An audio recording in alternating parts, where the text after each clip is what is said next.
those mobs in Surma who can sense your disguise? Why do they ask you, an illusion, what are you hiding? Then throwing down the busted zone just to let you go if you manage to leave it in time. They know you're a fraud, but if you're fast enough, they just instantly forget everything that happened the last 5 seconds, standing behind like, oh. That has to be an interesting sight to behold for the other Surma citizens, just observing random gods talking to themselves every time another Nightborn or a Mammoth or Love Rocket runs by. That's another thing, have they never just questioned why there's suddenly Surma citizens riding a fucking yak? Like, that's totally not worth looking into. But imagine when they catch someone removing their disguise and boom, a squid-faced 8 feet tall blue alien with the tail of a lizard and a facial structure doubling the mass of its head. Just how shocked do you think that mob would be? Like, picture this goat-legged tentacle behemoth dashing at you growling Chronakai Christor. You'd be pissing your pants to the point of needing a repair. So why should you play a Draenei? Well, Draenei, once the Erida, are so powerful even Sargeras wanted them on his team to lead his Burning Legion, which should be reason enough really. Even more significant though, if there's anyone you want to lash out on without them knowing, you can spout some unintelligible shit in Draenei and you'll be fine. Now, when taking a closer look at the Draenei, you might ask, what's the evolutionary advantage in having legs that looks like Harry Potter's scar? Well, the Draenei leg comes equipped with an almost 90-degree bend in order to create a bounce effect which gives the Draenei a sublime amount of shock absorption, which,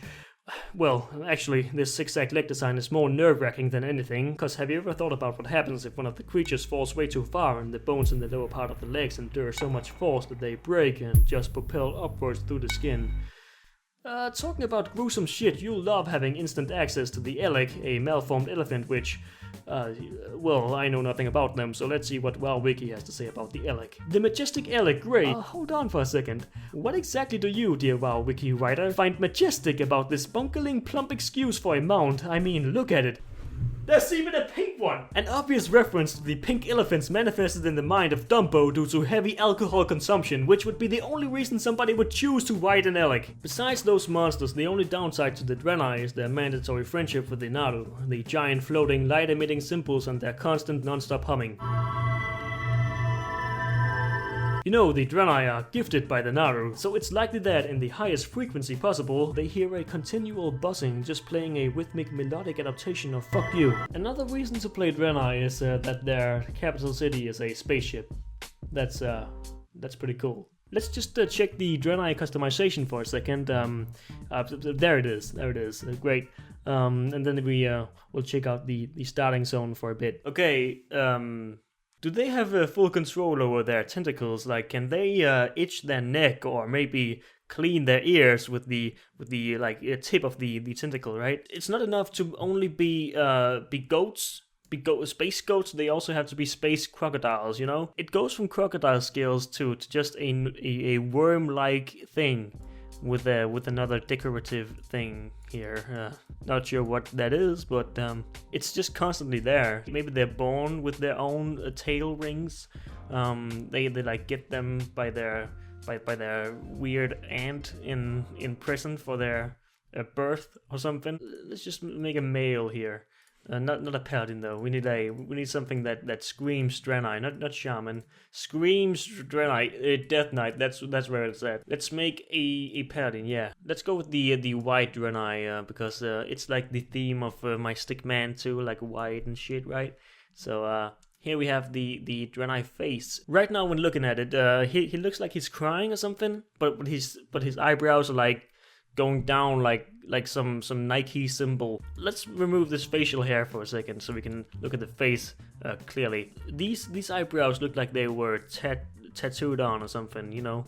It's like a perfect, if you like end the eyebrows, you would get a perfect 90-degree angle, like a 1/2 of a square.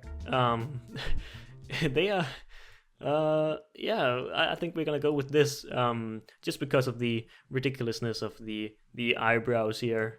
We have the pretty basic one. We have like half of the amount of mass that the others have, for the forehead structure here.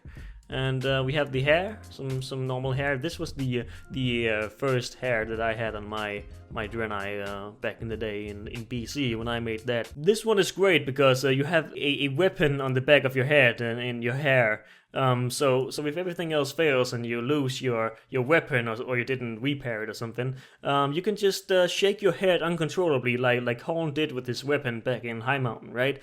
You can just shake your head all over the place, and you will have another weapon in your arsenal. I think people will be pretty scared of you. They will be intimidated because they have never seen this kind of behavior before. Yeah, I'm not sure how this is gonna work, but it's ugly as fuck though. If you go to your hairdresser and ask for the tentacle, this is what they will give you. It's a great one.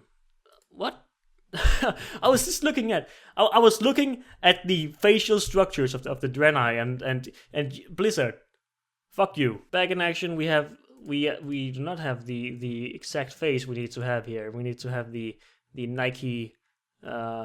There we go. Then we have this one, which is partially blocked by the character type thing. The hair usually comes from all over the face, right?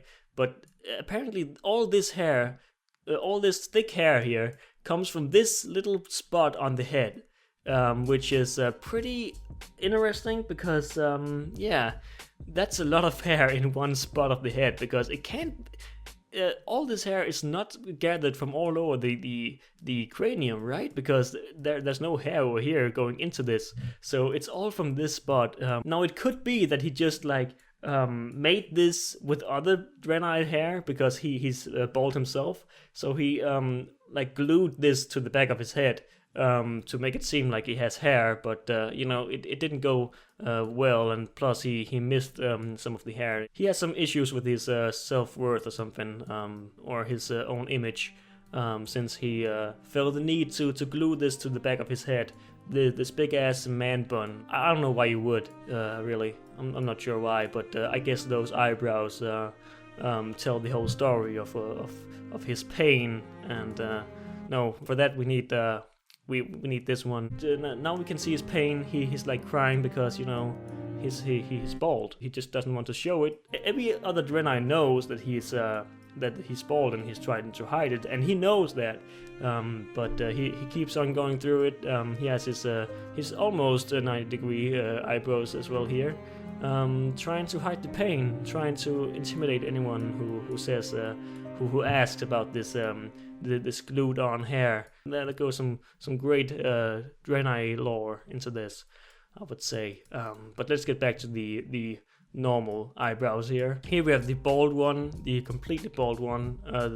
This guy didn't even bother to do anything about his baldness. He just embraces it, and he's fine with it. He still has those facial stretch marks or something. I'm not sure what those are. Stretch marks, not exactly stretch marks, unless he gave birth with his head. Let's go with this one. It's just, you know, we need to stand together with this guy in his quest for not looking bald, even though he fails miserably at it. Now we have the facial hair, the most important part of the Draenei, I would say. But here we have the ultimate tentacle face. We have tentacles coming out of the cheeks and the chin. If your nose is running or something during a fight or something, you can just fix it with your tentacles, and that works fine. Look at this one. This one is so strange because the hair just comes out of nowhere. It's not even look. It's not even attached to the face here. It just all the hair here comes out of this. This looks like he not only did he glue this one on, he also glued these two straps of hair onto the side of his face, which just looks like he is desperate for facial growth as well, because it just comes out of nowhere. It's just a straight line. This man is starting to be the most depressing Draenei. The most depressing WoW character I have ever witnessed.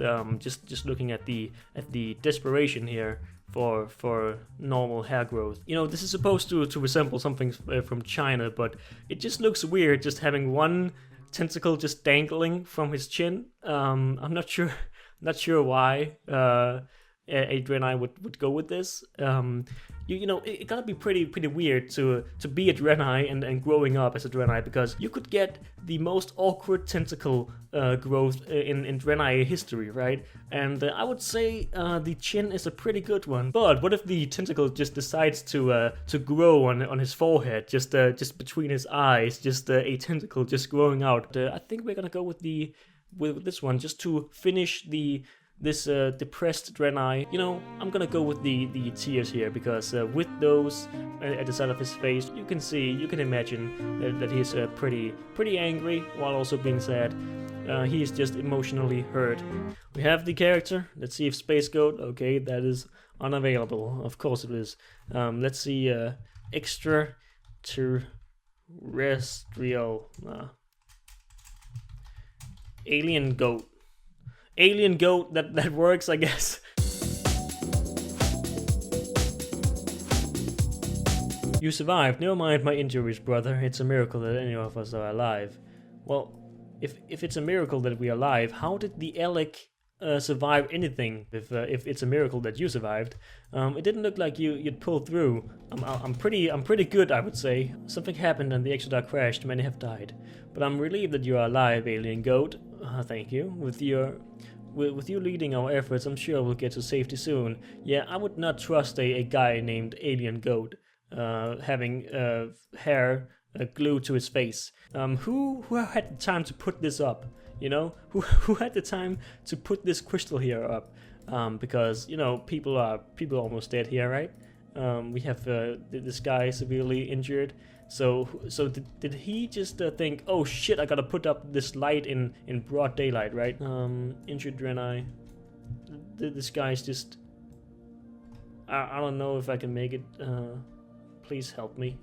Sorry, man, my gift of the Naru is on cooldown. The Naru cannot help you. The Naru can only give me this gift every 3 minutes, so they don't really want to help more than every 3 minutes. So those were a few reasons to play Draenei, mostly focused on the gameplay and how well they perform in PvP and PvE. If this video does well, I'll make it into a whole series. I'll put up a poll on Twitter where you can vote for the next race at some point. But until next time, don't forget, the Naru has not forgotten us.